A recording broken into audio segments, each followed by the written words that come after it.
with a Wilms tumor. There may be a mass or there may not be a mass. We have the larger, and the largest masses. All variety of masses, renal tumors we see in our patients. We see vascular extension with IVC obstruction, and you can have dilated veins like this. Even this is so rare, even in adults, but and equally rare in children. But we have seen tumors like this where there is varicose because of obstruction of the left renal vein and the IVC. Workup for renal tumor or Wilms tumor is very simple, less cumbersome. Ultrasound is usually the investigation which the patients do get from their primary physician. It is informative, not completely informative, but important features like confirmation of the mass from the kidney. And more importantly, the vascular system. You can see a renal vein or an IVC thrombus, which may not be visible on a CT scan because of the large mass. So you can see the patency of the veins. More importantly, CT scan is the best modality of investigation. It gives, importantly, it gives the confirms whether the tumor is renal or extrarenal in origin. More importantly, it gives you the status of the contralateral kidney. In earlier days, it was absolutely essential palpate the contralateral kidney to confirm whether there is a bilateral tumor or not. So this has been taken away now. There is no need of palpating the contralateral kidney if we have a CT scan which says the contralateral kidney is not. Then obviously the lymph node, they are not, CT scan is not best investigation. Pulmonary mets can also be seen, which is usually seen in 10 to 15% of the patient. Some cases of Wilms tumor are associated with the von Willebrand disease. So it is important that you get a coagulation profile of these patients. The role of PET scan is not defined in Wilms tumor. So Wilms tumor PET scan should not be done because it doesn't add to any other information. And same with the MRI. There is no advantage of MRI as far as the radiological assessment is concerned, which a CT scan cannot decide. Though we say that MRI is less radiation and good for child, but better characterization and the pulmonary mets are seen with the CT scan. So it is better that we get one scan rather than CT scan for the chest and an MRI for the upper. Biggest question is when you have a renal mass is to biopsy or not to biopsy. Many people have their own explanation that yes, we should know what we are treating. That's why a biopsy should be done. And the other counterpart is that we know that renal masses are there which needs treatment. So it is better that to have a excision biopsy rather than an incision or a core biopsy. This question is relatively unanswered, but definitely at TMH we have worked over this. When we have a tumor like this, which is well confined within the kidney and not extending outside and not extending across the midline, we go ahead with an excision biopsy, which is a nephrectomy rather than a biopsy and then a nephrectomy. So we don't do a biopsy when we have a radiological criteria. If you have these radiological criteria, you don't go for a biopsy. There are certain radiological criteria like if the tumor is crossing the midline, that is, if you explore this tumor, there is a chance of rupturing this tumor. These tumors we don't operate. If there is a vascular extension, ureteric extension, we don't operate because there might be a spillage upfront. We do a biopsy in them. And when there is a perinephric extension, in the sense the margins, what you see here, are so well circumscribed. If the margins are fuzzy, if there is a perinephric extension sort of thing, we don't do an upfront surgery in them. We do biopsy in them to know the histological depth. Staging of Wilms tumor, it is very simple, not like the TNM staging. There are certain things which makes it more cumbersome, but very simple. The principle of staging of Wilms tumor is like this. Stage 1 tumors are confined within the kidney and they are completely excised. Stage 2, they are extending outside the kidney, outside the renal capsule, but yet they are completely excised. Stage 3 tumors, they are extending outside the kidney and they, for some reason, are incompletely excised, like in the sense that if the margins are positive, or if there is residual disease, or if the lymph nodes are positive. Those are the stage 3. And the stage 4 and the stage 5 are self-explanatory. We have a histological classification. Since we have groups who go for upfront surgery first, the Americans, they have a histological classification which divides the tumor into favorable and unfavorable histology. The unfavorable histology is the one which is having anaplasia. And we have the group which give chemotherapy first. They have a histological classification of low, intermediate, and the high risk. The high risk is the same, which is having anaplasia and a diffuse anaplasia. Nephrogenic rests, these are small areas within the kidney which are showing persistence of the embryonal tissue. They are classified into intralobar and perilobar. And if multiples are there, we say that the child is having nephroblastomatosis. The good thing is not all nephrogenic rests will become Wim's tumor. Many of them involute. But if it is there in the kidney removed for a unilateral tumor, then there is a chance that it may occur in the contralateral kidney also. So those child require aggressive monitoring of the contralateral kidney. They are having a chance of having a metachronous. Two important things which decide us how to give the subsequent treatment, and that is the stage of the disease, which is a surgical stage. This is a surgical staging. The surgeon is the most important person who devises the surgical stage. Not that stage 3 and stage 4. The stage 1, 2, and 3 is decided by the surgeon. So surgeon plays a very important role in deciding what is the intensity of treatment. Less stage, less treatment, more the stage, more treatment. And as I said, the histopathology, whether it is a favorable, unfavorable, or intermediate or a high risk. Treatment multimodal, as I said, we have surgery. The backbone of the chemotherapy is the first two drugs, and if required, we give doxorubicin, especially when it is high stage, stage 3 or stage 4. And radiation also now, there is no role for neoadjuvant radiation. There is a role for adjuvant radiation only in select situation, that is stage 3 disease, not stage 1 and stage 2 disease, and stage 4 for the metastatic side. Chemotherapy, it is so important. It should not be something which will hurt, which should hurt your pride when you have a renal tumor. And if you say that no, I'll give chemotherapy, there are people who feel that someone has referred a case to us, and if a surgeon is not operating, that surgeon is probably of inferior quality. There is no loss of pride if you consider these patients for chemotherapy based on your specific criteria. At TMH, we have 5 criteria.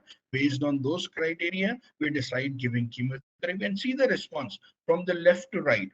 The large tumors has shrunk. Now, is it not possible to easily operate this without the risk of rupture, a small size tumor? Again, see the large tumor crossing midline on the right side with chemotherapy. Now we have a very small, manageable tumor. There may be situation where the tumor size remain the same, or rather, then there is an increase in the size. That's the pre-chemo, and this is the post-chemo. See the bulge here, which was not there before. Now the tumor size has increased. But importantly, see the solid areas here. The solid areas have disappeared. So it has responded, or has responded by necrosis, not by reduction of the size. Now, what is the advantage here? Because of the capsule is now the pseudo capsule is more thicker, and it is easy for us to manipulate this tumor, and less chance rupture is there. So that's the advantage of giving chemotherapy. The approach, the adult world, they believe in the retroperitoneal approach. I don't have solid reasons to say that retroperitoneal is inferior to transperitoneal. It depends on the convenience of the surgeon. And usually for children, we go for the transperitoneal, the transpyloric, the transverse approach. And if the tumors are large, we can also take a thoracoabdominal approach.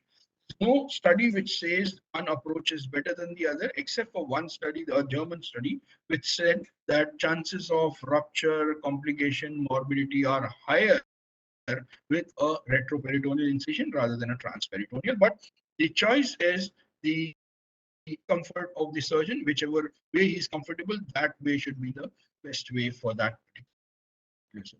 Two important, very important principle of surgical management is do all to prevent a rupture, because if you rupture the tumor, you automatically make the patient stage 3. And stage 3 means addition of doxorubicin, addition of radiation. And never forget to sample the retroperitoneal lymph node. It is not RPLND, it is sampling of the lymph node. There is, people have said that there you have to sample, but no one has said where to sample. We have devised these sampling stations. We do sampling of 5 stations in renal tumor, and these stations are not random.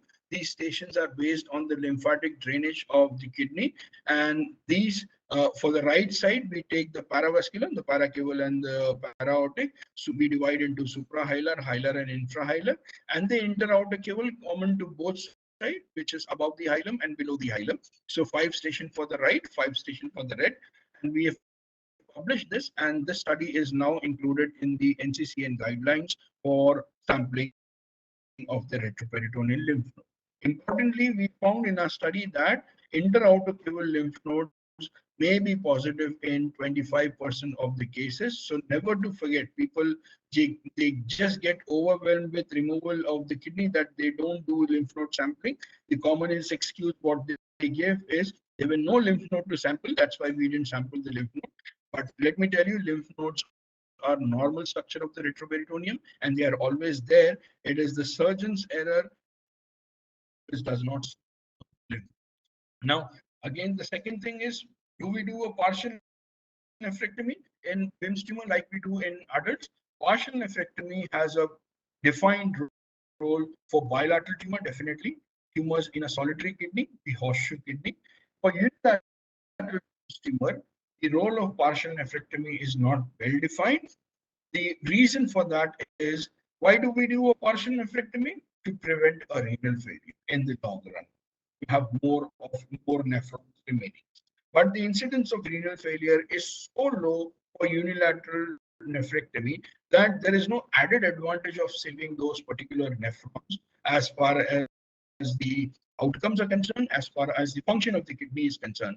But there may be a risk of recurrence, complication, etc. That's why partial nephrectomy is not the common thing done for unilateral tumor. But again, it's not a crime if there is a potential tumor where you can get a good oncological clearance with a partial nephrectomy. Next thing is surgeons. We are very interested in doing keyholes and laparoscopic surgery. Let me confess, I don't have any experience and I don't advocate that. But worldwide, there is some experience, but it is not that all tumors should be managed laparoscopically. The third thing for WIMS tumor is the vascular extension. If you remember, in our days at least, we were told that not to palpate the abdomen and again and again, because you may disrupt a tumor thrombus and cause tumor embolism. That's not the case, because these are not something which is flimsy and which breaks often. Yes, they are large tumors, they may be extension, and they may reach up the ventricle also, like in this patient here in the ventricle. It may go into the atrium, and the caval extension could be infrahepatic, retrohepatic, or suprahepatic. So, but they don't fracture so easily and embolize.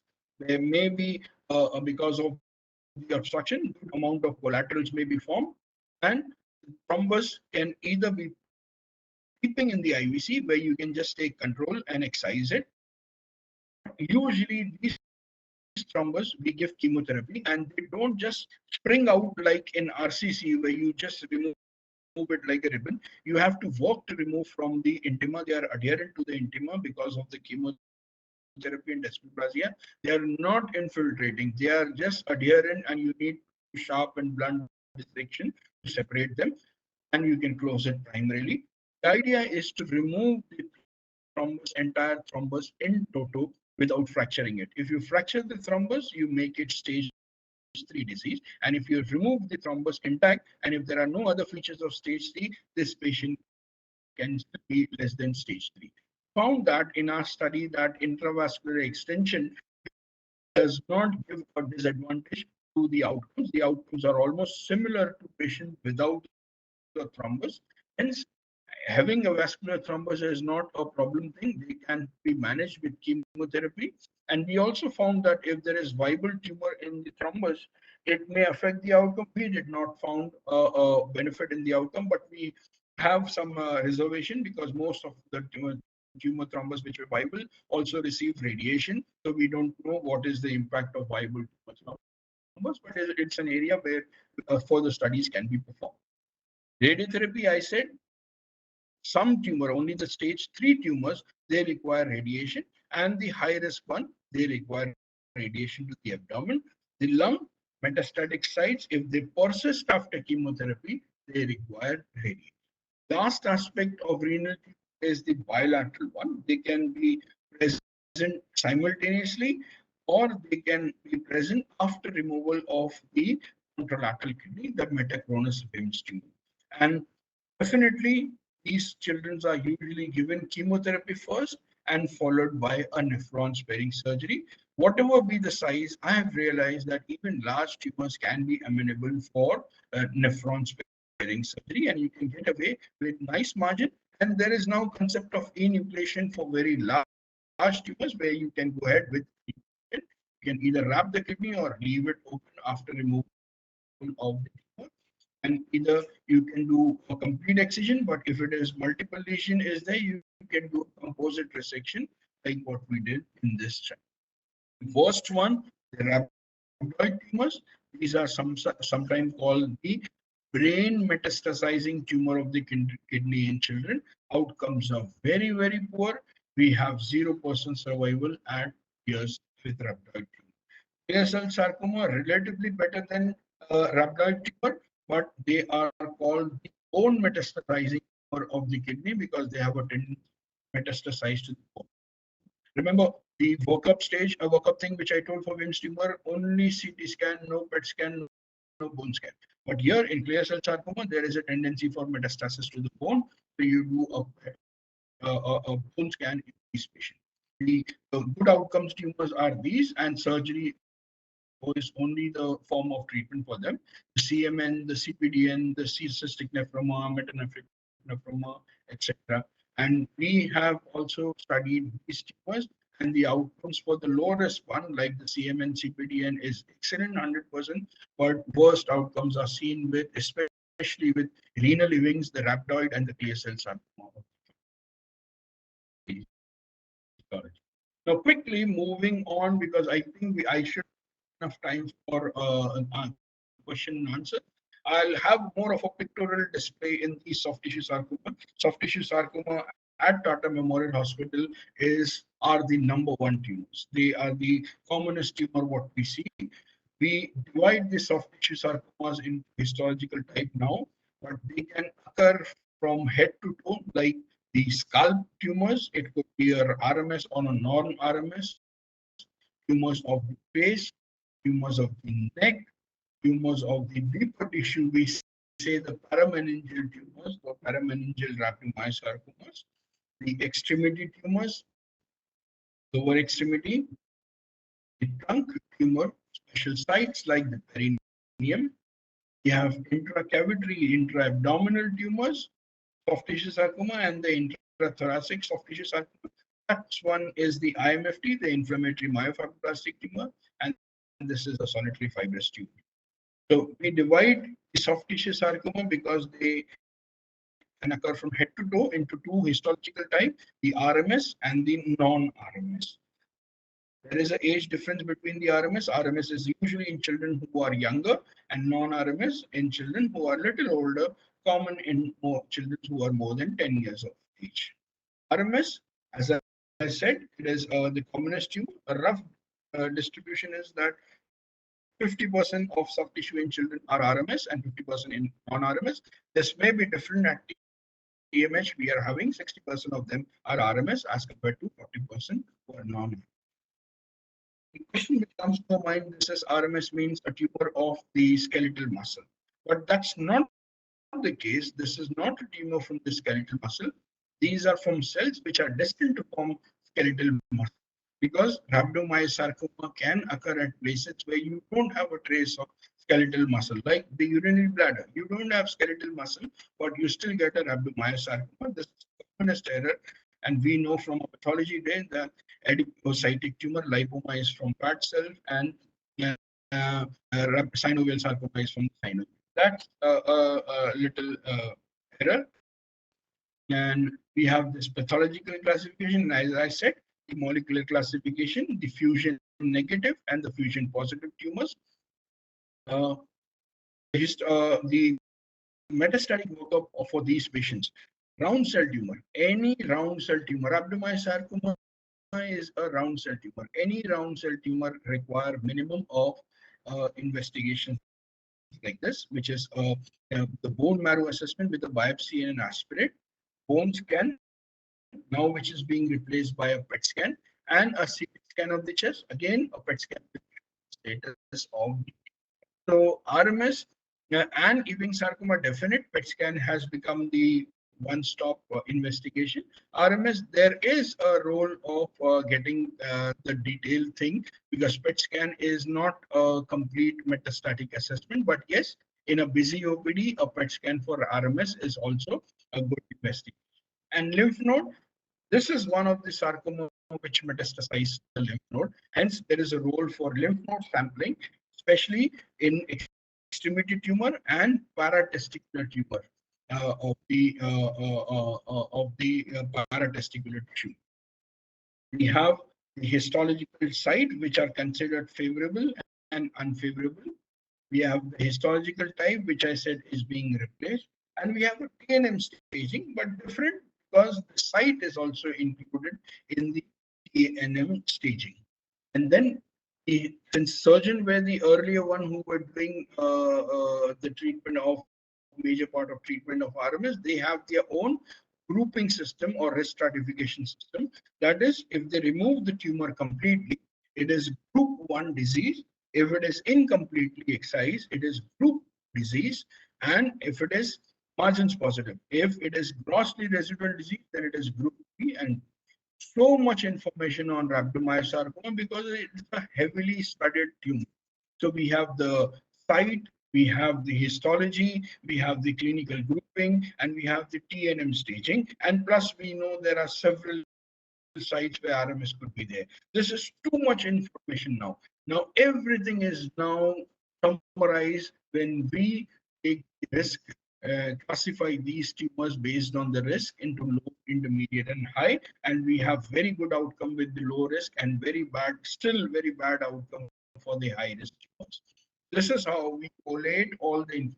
We give them a risk, and based on the risk, we have the treatment. And now this risk system is further classified. The low risk is now again divided into very low and the low risk, and the treatment is modified accordingly. But the bottom line of treatment of RMS is very simple. You do your metastatic or staging workup, you give a risk, and based on the risk, you give the treatment. Now, this is a round cell tumor.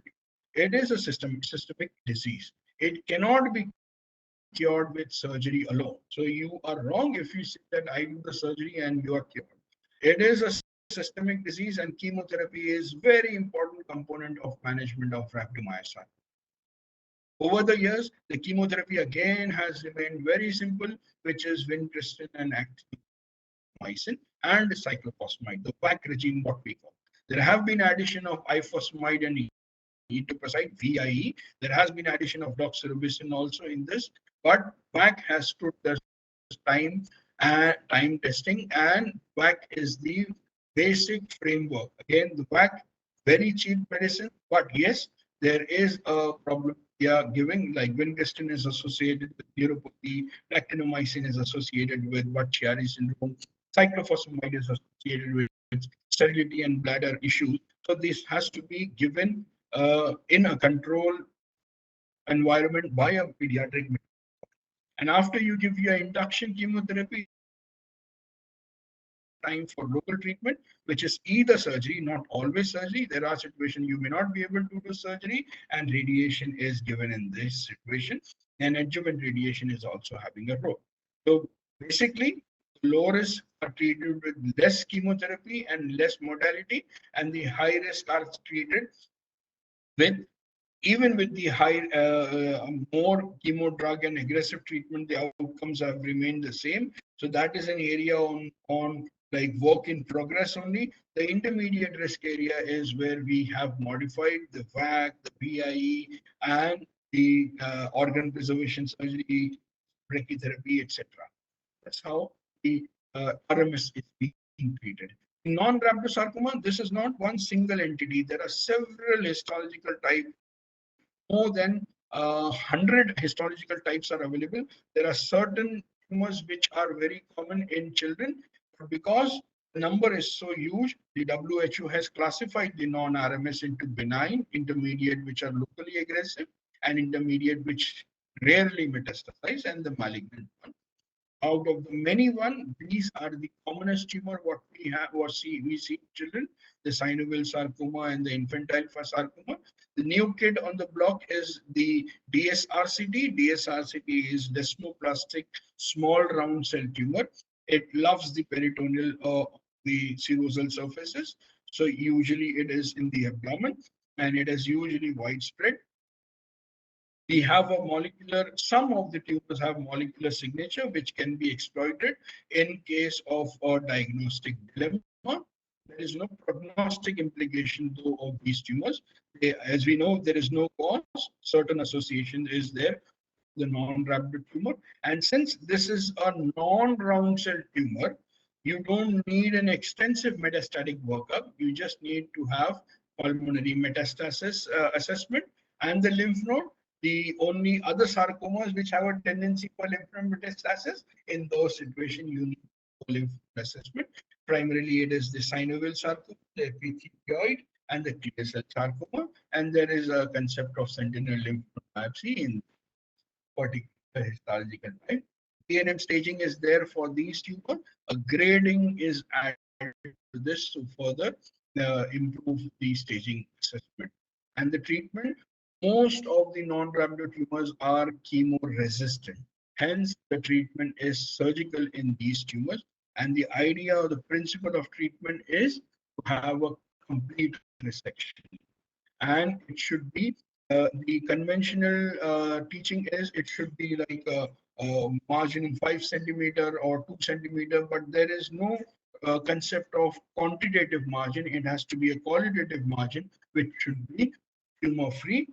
These are the different biopsy technique. Core needle biopsy is usually performed our center, and these are the problems of having a badly placed in a biopsy scar. Never do a horizontal horizontal scar in the extremity. It has to be in line with the vessels and longitude.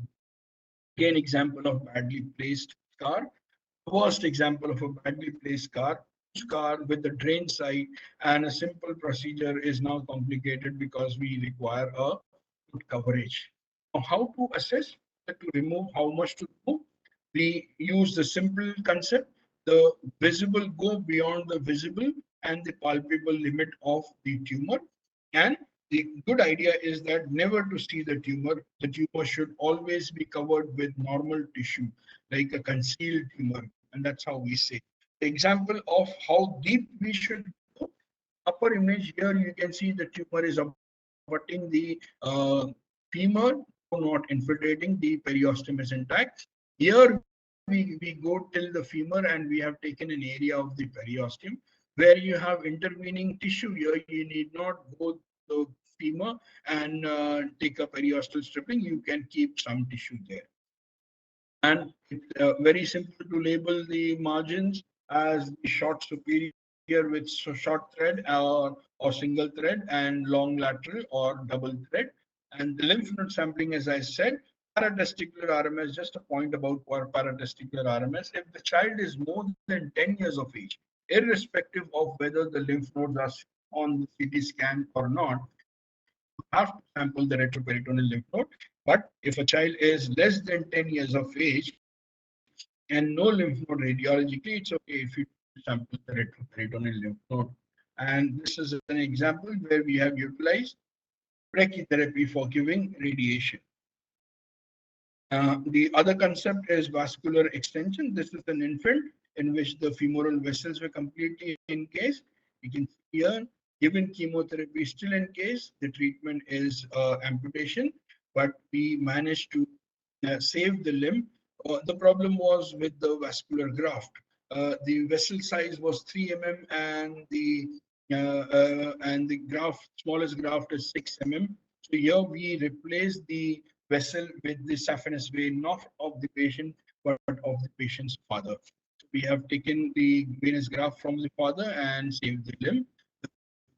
We did again in another case, and both the kids are fine with good flow in the lower limb. A carotid region, a long segment of the carotid artery has been dissected. This was an older child. We have taken the saphenous vein.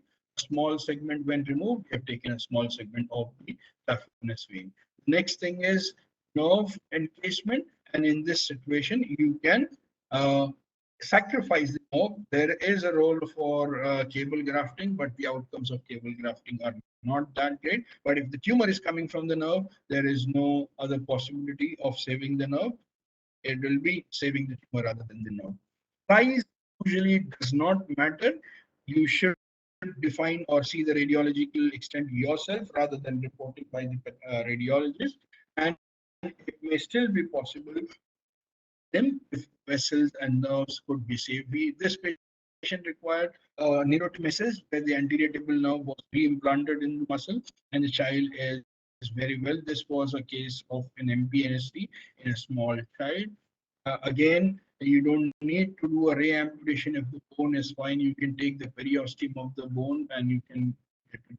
This is an example of a paratesticular rhabdomyosarcoma. The surgery is very simple, which is a high inguinal orchidectomy, never to go from the scrotum and retroperitoneal lymph node. This was a case wherein the retroperitoneal lymph node along with the pampaniform plexus has been removed into. Lastly, reconstruction, simple steps or the simple ladder system, skin graft, local rotation flap, local rotation of median forehead flap here, trapezius flap is being used for cover, large area of defect, and we have used a free flap in this child, which is anterolateral thigh flap. Again, a large area, anterolateral thigh flap has been used. This was a child we did recently. This was an undifferentiated sarcoma, a beak or sarcoma. These are some new things which have come in the soft tissue sarcomas. And gave chemotherapy. There was a regression, but still it was extending up C1 and the minae, and they had planned to brain. Managed to remove it completely, stripping off the periosteum and saving the vertebral vessel. And then we covered this because the patient was prone. We used a LD free LD flap, and the raw area of the muscle will be covered with skin graft later. For weight bearing area, we can use a thick flap. Here in this case, we have used the free radial artery flap. Fibromatosis, a word about fibromatosis.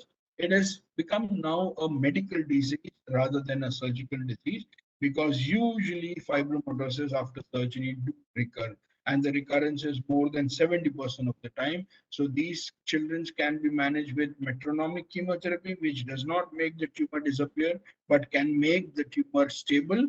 Only when they grow to large proportion or they present like this, where there is no other option, surgery is required in these patients, like this child, where the entire abdominal wall needs to be repaired. We used a hybrid mesh, and we used a large ALT flap. Thank you very much for your kind attention, and I'll be very happy to answer any question. We have some more time left. Uh, uh, Please, if you have questions, I'll be very happy. Let me check whether they are.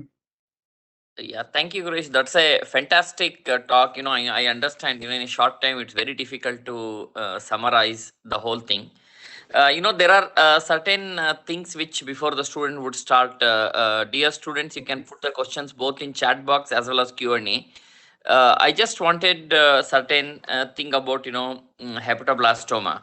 So in the classification hepatoblastoma, we say stage 1, stage 2, one where we can operate directly upfront, and the other one post neoadjuvant chemotherapy. So, what is your process in an operable hepatoblastoma at presentation?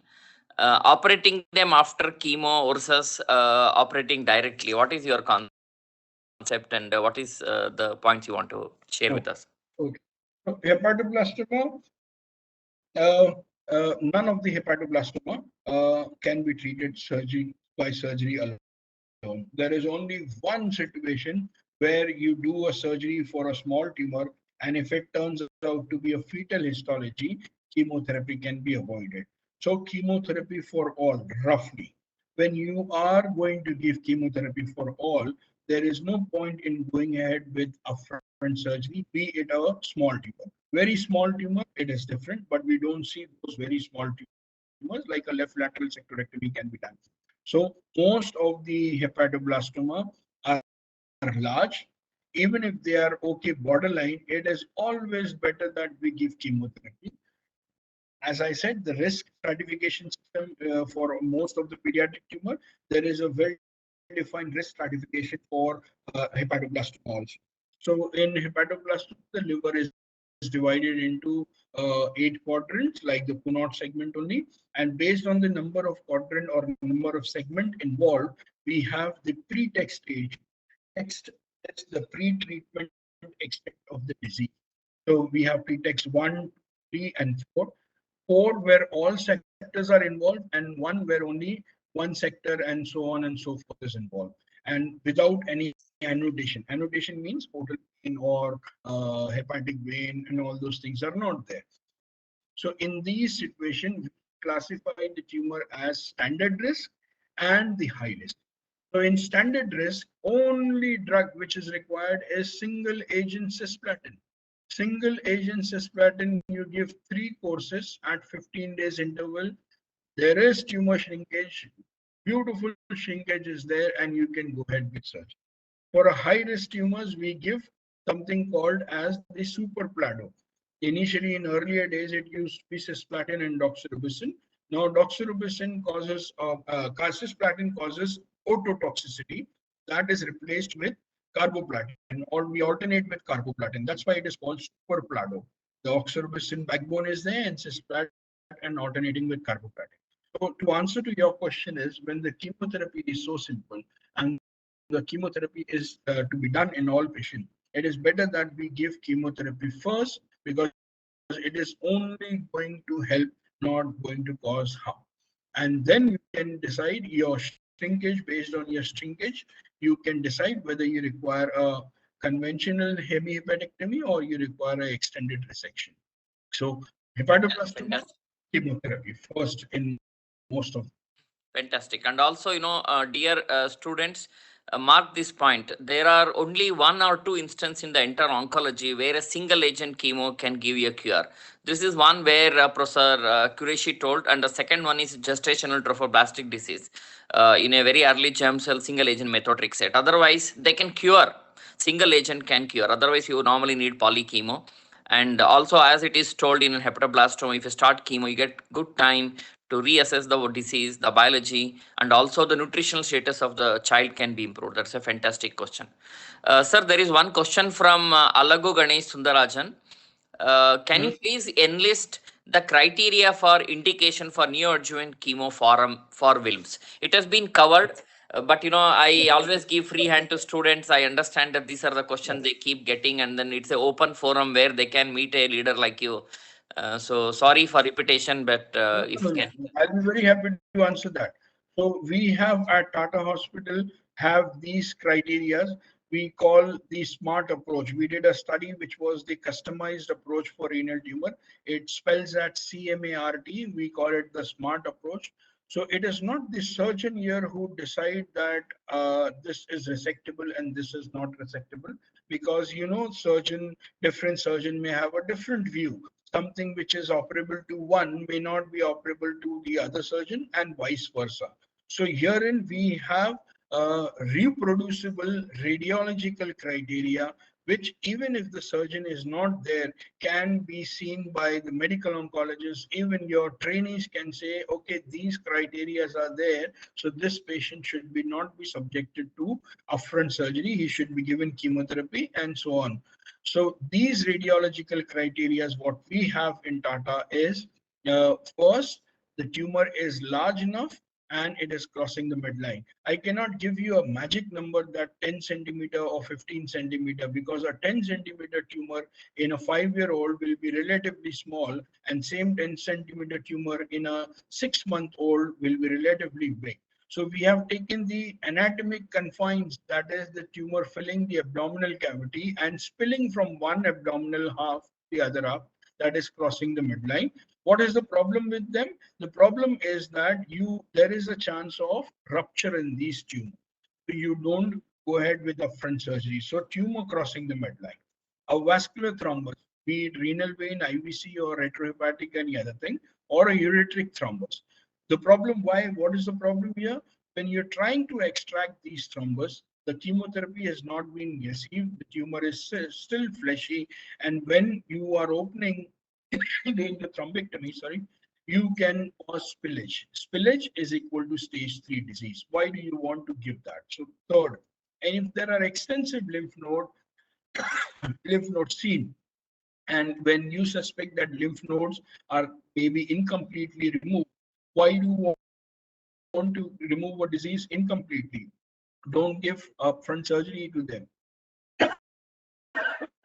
Sorry. And lastly, if there is evidence of perinephric extension, you see tumor is extending beyond the confines into adjacent structure, again you'll have a cut margin positive. So we have 5 criteria, radiological criteria, based on which we say that we will go for upfront surgery or not go for upfront surgery. Fantastic points, and I think Alagu Ganesh, it solved and it also helped all the students. Right. There is another question, sir. What is metronomic? What metronomics do you use in fibromatosis? Okay. It's a big Pandora box, Yeah, but Sajid, you can answer. yeah. So what we use in Tata is vinorelbine and methotrexate. These can be given weekly. They are well tolerated. This can be given, and there is also a role for endoxan, that is cyclophosphamide and etoposide role. But we usually give vinblastine or vinorelbine and methotrexate as the metronomic for fibromatosis. Thank you. And this can be given for a year also, in the sense that you do a reassessment at 6 months. If the tumor is remaining stable, not progressing, or not associated with complication, you can continue that and then continue for 6 more months, assessment after 1 year. If you want that further, the child will benefit with this, you can give for 1 more year. It is very well tolerated. But assessment and assessment more of the symptoms rather than the ultrasound or clinical size changing from 11 centimeter to 12.5 centimeter. That's not useful. It is the presence of symptoms associated with this. If they are there, that's the time we say that, yes, we should think beyond the metronomic treatment. Sajid, typically, what is the response rates that you have noticed in your experience with this? Majority of them, they remain stable. Very few have regress to the extent that they are imperceptible. But those numbers are very few. You have to be really lucky. We have a few like this in the infratemporal fossa, a doctor's child only, and we were so happy to have a complete disappearance with the metronomic for 1 year. But majority of the tumor, they remain stable. They will not make the tumor disappear, but they remain stable. They prevent complications, morbidity associated with the tumors, and there is a sizable number of patients who progress, but that progression is, say, after 10 years, 12 years. And in that cases, if it is amenable for a local excision, we do that. But there have been instances we have done radical procedures in them. Super. Trainees, kindly note, now the WHO is trying to renominate fibromatosis as some variety of type 1 fibrosarcoma. Typically, they never metastasize. They are local their main cause of problem is local extension involving the surrounding vital organs, pressure effect, and then the problem. As Sajid told, if you maintain even a stable disease, the job is done, because the surrounding area like vessels or the nerves or the ureter, bowel, or carotids, or typically you have this in the neck, which go down to the chest wall into trachea, esophagus. If it doesn't happen for 10 years, your job is done. So there are some part in the oncology, just a stable disease maintenance is as good as an excellent response, and this is something very useful to understand in fibromatosis. There is one question from Ridham Shah. Sir, what is the mechanism by which hypertension happens in Wilms and neuroblastoma? Okay, so that's a good question. Hypertension in WIMS and neuroblastoma. Commonly, people say that neuroblastoma, catecholamines, the urinary VMAs are high, and because of that, there is hypertension. And same with the WIMS tumor. But most of the time it is mechanical. There is compression to the renal vessel, there is decreased flow to the kidney, and that's the reason why the renin-angiotensin mechanism kicks in and you have hypertension in them. And the incidence of hypertension for Wilms tumor is roughly around 15%. For neuroblastoma is little higher, around 20%. But there is no implication of the uh, catecholamines being responsible for this thing.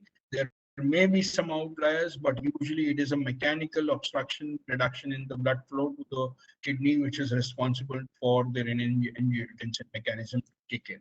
And that's the explanation for the hypertension in this patient. Superb. Ridham Shah has a question. Sir, in any form of neuroblastoma, is there a role for upfront surgery? Or always in neuroblastoma, you follow and then you operate? Right. So there is a role for upfront surgery in neuroblastoma, but there is a role for no surgery also in neuroblastoma. Neuroblastoma is a very wide topic, and I didn't want it to give you half information which I'll not be able to cover because I needed 2 classes for neuroblastoma. So I didn't purposely included neuroblastoma because this is a complex thing, but very simple also.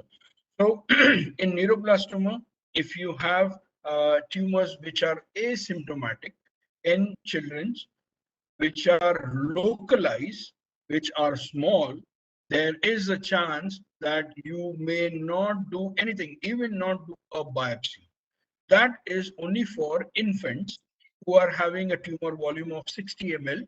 In those children and without any other symptoms, in those patients you can observe majority, more than 80% of the time, it may disappear. There is no need of surgery. But if there is a tumor, there is a concern that this could be a bad biologic tumor. It is localized tumor, be it an infant or be it an older child. In those patients, you can do a upfront surgery. And based on the histological type, based on the endemic status, based on the segmental chromosomal aberration status, you can just close the treatment. Like surgery is the only treatment. So yes, there is a role for upfront surgery. There is a role for no surgery, and there is a role for aggressive surgery in neuroblastoma. Fantastic. Well covered. All good things have to come to an end. Yeah, The questions would never end. yeah. I know it's impossible. My wife, Dr. Manjri, who is a pediatric surgeon, and she had done a fellowship in GCRI in pediatric Wow. onco, is also logged into here. Okay. So I know that this topic would you can run a big conference, but thanks very much for able to, in nutshell, put for all the student. But certain part you covered extensively very well. As I always tell my student, please don't expect we'll spoon feed you. You are not in nursery. You're already grown up surgeons. We have shown a path and direction and stimulated their brain, and they have to walk through. Fantastic on behalf of National Board of Examination, DNB, and personally, and all the student. Sajid, my heartfelt thanks to you for doing fantastic job, sparing your time.